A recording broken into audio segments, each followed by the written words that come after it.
This may look like some crates on a cargo ship, but it's actually an onboard carbon capture system designed to suck carbon emissions from the air and turn them into stone.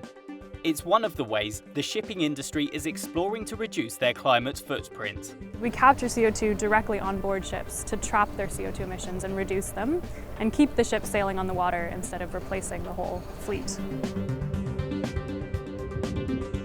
The global shipping sector transports around 90% of world trade.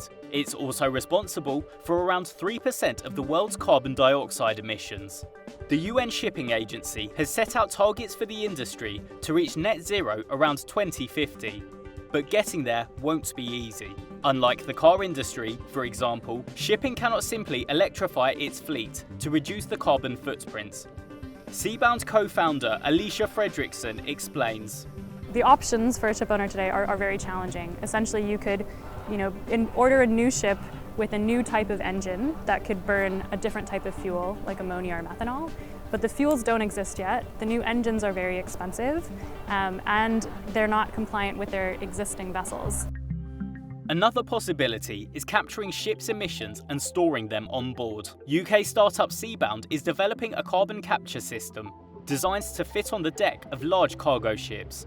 A pilot trial on a 45,000-ton container ship, the Sunyan Trader, captured around 80% of CO2 emissions and 90% of sulfur dioxide. Seabound captures carbon on big ships by exposing the exhaust gas that's coming out of the engine to little pebbles of calcium oxide, which is also known as quicklime. The pebbles of calcium oxide react with the CO2 in the exhaust gas to make calcium carbonate, which is also known as limestone.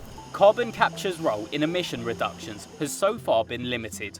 The process is expensive, requires enormous amounts of energy and water to separate CO2 from other gases, as well as heavy upfront capital expenditure in capture plants. Seabound says their system simplifies the process by decoupling the carbon capture phase from the traditionally expensive recovery and storage phases. So we just do part of it, which is capturing the CO2 on board each ship. And then a lot of the post-processing, we actually move that to land, where we can do it for cheaper, we can do it at larger scale, and we can use land-based energy infrastructure. The company says they are now working on a larger demonstrator and hopes to capture more than 55 tons of CO2 per day at more than 90% efficiency.